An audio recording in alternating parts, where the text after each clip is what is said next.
एक पल में जिंदगी बदल जाए। जिस नाम को दिल हर धड़कन में पुकारे, वही नाम किसी और के साथ जुड़ता दिखे और प्यार हाथों से रेत की तरह फिसलने लगे, तो इंसान क्या करता है? टूटता है, बिखरता है, या फिर किस्मत से लड़ने का फैसला करता है? आज तुमसे तुम तक की कहानी उसी मोड़ पर आ गई है, जहां एक शादी सिर्फ दो लोगों का नहीं, बल्कि कई दिलों का इम्तिहान बनने वाली है। सीरियल तुमसे तुम तक में कहानी ने ऐसा करवट लिया है कि हर सांस के साथ सस्पेंस बढ़ता जा रहा है, क्योंकि अनु की शादी तय हो चुकी है मोहित के साथ, और ये खबर आर्य के दिल पर किसी हथौड़े की तरह गिरती है। आर्य, जो अब तक खुद को संभाले हुए था, अब पूरी तरह टूट चुका है। जैसे ही उसे ये सच्चाई पता चलती है कि अनु किसी और की होने वाली है, उसके अंदर का दर्द गुस्से में बदल जाता है, और वही गुस्सा उसके ऑफिस के केबिन में तबाही बनकर फूट पड़ता है। कांच की दीवारें एक के बाद एक टूटती हैं, हाथ खून से भर जाता है, लेकिन आर्या को उस दर्द का एहसास नहीं होता, क्योंकि उससे कहीं ज्यादा दर्द उसके दिल में उठ रहा होता है। वो खुद से सवाल करता है कि जब प्यार दोनों तरफ से था, तो फिर ये शादी क्यों? क्यों हर बार प्यार को कुर्बान होना पड़ता है समाज और परिवार के फैसलों के आगे? उधर अनु के घर का माहौल बिल्कुल अलग है। वहां शादी की तैयारियां शुरू हो चुकी हैं। माँ बाप की आंखों में राहत है कि आखिरकार उनकी बेटी की जिंदगी अब सुरक्षित हाथों में जाने वाली है। पुष्पा जी और गोपाल जी यही सोचते हैं कि जितनी जल्दी ये शादी हो जाए उतना अच्छा, क्योंकि जितनी देर होगी उतना ही पुराना जख्म हरा होने का डर रहेगा। तभी कहानी में एंट्री होती है आर्य की माँ की, जो सीधे अनु के घर पहुंच जाती है, और उसके पीछे पीछे आर्य भी वहां आ जाता है। घर के आंगन में एक अजीब सा सन्नाटा छा जाता है। कोई किसी को बुला नहीं पाता, क्योंकि उसी वक्त मोहित और उसकी माँ भी वहां पहुंच चुके होते हैं। हालात ऐसे बन जाते हैं कि सब एक ही छत के नीचे आमने सामने खड़े होते हैं, और फिर पूजा शुरू होती है। पूजा के बाद मोहित की माँ जब बोलती हैं, तो उनके शब्द किसी तीर की तरह आर्य के सीने में लगते हैं। वो कहती हैं कि जो लड़की अपने परिवार की इज्जत और अपने लोगों की जान के लिए खुद को खतरे में डाल सकती है, वो कितनी महान होगी, कितनी संस्कारी होगी। और वही लड़की अगर मेरी बहू बने तो मुझे गर्व होगा, क्योंकि मेरे बेटी को इससे बेहतर जीवन साथी कभी मिल ही नहीं सकती। और फिर वो सवाल करती हैं कि आप सबको ये जोड़ी कैसी लगी? खासकर आर्य सर, आपको तो ज़रूर पसंद आई होगी। ये सुनकर आर्य के होंठ कांप जाते हैं, आंखें भर आती हैं, लेकिन वो कुछ कह नहीं पाता और वहां से चुपचाप चला जाता है, जैसे हर शब्द ने उसकी आवाज़ छीन ली हो। वहां से निकलते ही वो सीधे ऑफिस जाता है, जहां उसका दर्द फिर से हिंसा बनकर बाहर आता है। वो टेबल के पास बैठता है और बिना सोचे समझे हाथ से कांच तोड़ देता है। पूरा हाथ लहूलुहान हो जाता है। तभी झंडे वहां पहुंचता है और घबराकर पूछता है कि ये तूने क्या कर लिया? तब आर्य टूटे हुए स्वर में बताता है कि अनु की शादी तय हो गई है। ये सुनते ही झंडे को भी झटका लगता है, क्योंकि वो जानता है कि आर्य और अनु का रिश्ता सिर्फ दोस्ती नहीं था, बल्कि उससे कहीं गहरा था।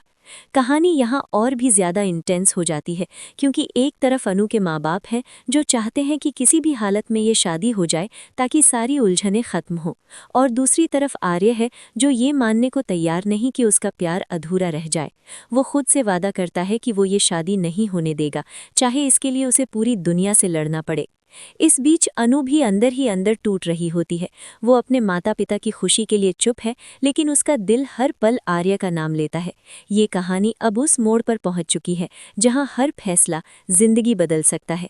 अगर आप भी जानना चाहते हैं कि आगे क्या होगा, क्या प्यार जीतेगा या समाज के फैसले, तो अभी इसी कहानी से जुड़े रहिए। और अगर ऐसी ही दिल को छू लेने वाली कहानियां आपको पसंद आती हैं, तो अभी सपोर्ट ज़रूर दिखाइए, ताकि आप आने वाले बड़े ट्विस्ट मिस न करें, क्योंकि आगे जो होने वाला है वो हर किसी को हैरान कर देगा। कहानी अब और गहरी हो जाती है, क्योंकि आर्य के भीतर उठता तूफान अब सिर्फ गुस्से तक सीमित नहीं रहता, बल्कि एक फैसले में बदलने लगता है। ऑफिस की खामोशी में बैठा आर्य अपने खून से सने हाथों को देखता है, और उसे लगता है जैसे ये दर्द भी उसके दिल के दर्द के सामने कुछ नहीं है। झेंडे उसे समझाने की कोशिश करता है कि हालात को संभाल ले, लेकिन आर्य की आंखों में अब आंसू नहीं, बल्कि एक जिद चमक रही होती है। वो कहता है कि अगर प्यार सच है तो उसे छीना नहीं जा सकता, और अगर छीना गया तो वो वापस लेने का हक भी रखता है। उधर अनु के घर में शादी की रस्में तेज हो चुकी हैं। रिश्तेदारों की आवाज़ें, ढोल की थाप और हंसी के बीच अनु चुपचाप बैठी होती है। उसकी आंखों में मुस्कान नहीं, बल्कि सवाल होते हैं। हर रस्म के साथ उसका दिल और भारी होता जाता है। माँ उसे समझाती है कि ये सब उसके भले के लिए है, कि मोहित एक अच्छा लड़का है, उसका भविष्य सुरक्षित रहेगा। लेकिन अनु के लिए भविष्य सिर्फ सुरक्षित नहीं बल्कि सच्चा होना चाहिए, और उसका सच आर्य है।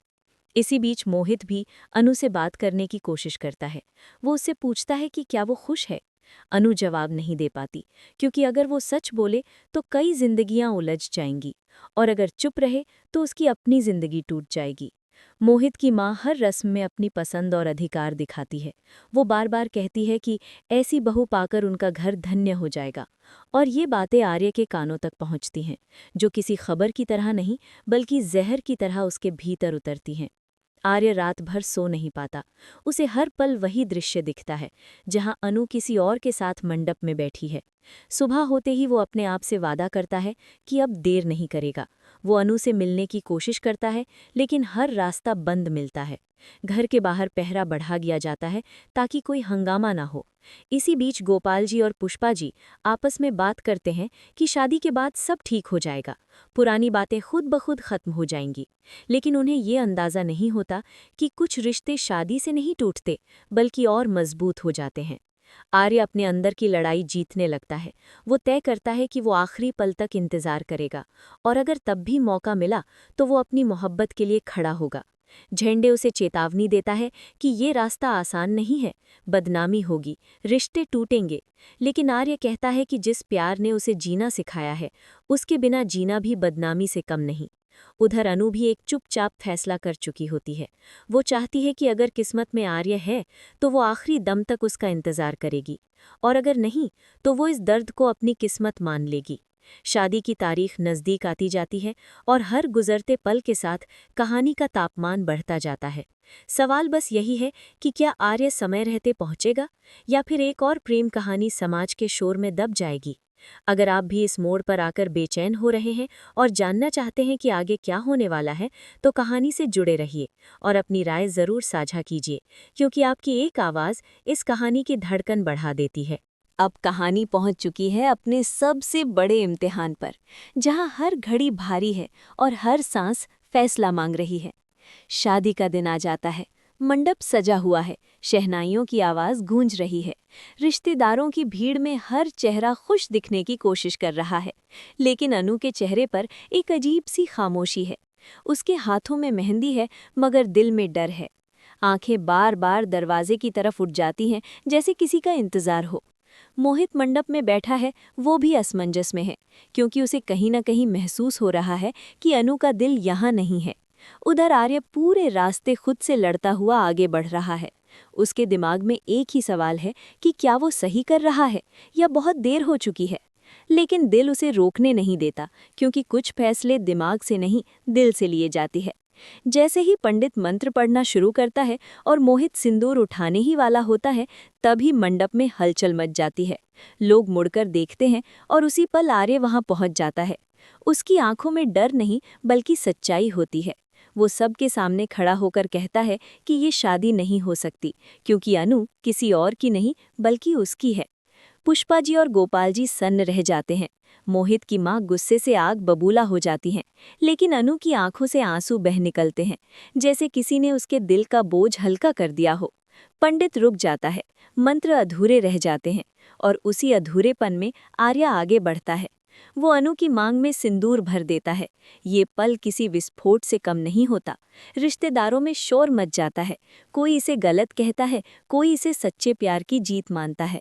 मोहित पीछे हट जाता है, क्योंकि वो समझ चुका होता है कि जब दिल कहीं और बंधा हो तो शादी सिर्फ एक समझौता बन जाती है। अनु अपने माता पिता की तरफ देखती है और पहली बार अपनी आवाज में मजबूती के साथ कहती है कि उसने हमेशा सबकी सुनी है, लेकिन आज वो अपने दिल की सुनेगी। आर्य का हाथ थामकर वो अपने फैसले पर मुहर लगा देती है। गोपाल जी और पुष्पा जी के लिए ये पल आसान नहीं होता, लेकिन उन्हें भी एहसास होता है कि जबरदस्ती के रिश्ते उम्र भर का दर्द बन जाते हैं। कहानी यहीं खत्म नहीं होती, बल्कि यहीं से एक नई शुरुआत होती है, जहां प्यार ने समाज की दीवारों को तोड़ दिया है। अब सवाल आपसे है कि क्या आर्य का ये कदम सही था, या उसे चुप रहना चाहिए था? क्या अनु को अपने दिल की सुननी चाहिए थी, या परिवार की खुशी ही सब कुछ होती है? अपनी राय ज़रूर बताइए, क्योंकि आपकी सोच इस कहानी को और ख़ास बनाती है। और अगर आप ऐसे ही ज़बरदस्त ट्विस्ट और दिल छू लेने वाली कहानियों से जुड़े रहना चाहते हैं तो सपोर्ट ज़रूर दिखाइए, ताकि हर नया मोड़ सबसे पहले आप तक पहुँचे।